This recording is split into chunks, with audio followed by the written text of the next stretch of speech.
Abridme las puertas del triunfo y entraré para dar gracias al Señor. Esta es la puerta del Señor, los vencedores entrarán por ella. Yo no he de morir, yo viviré para contar las hazañas del Señor.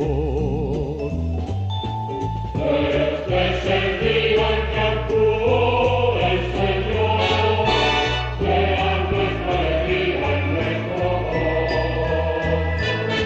Las gracias al Señor porque es bueno, porque es eterna su misericordia.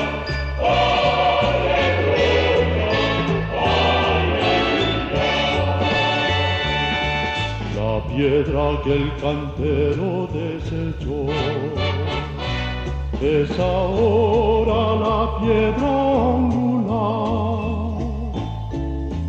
Es el Señor quien lo ha hecho, esto ha sido un milagro patente.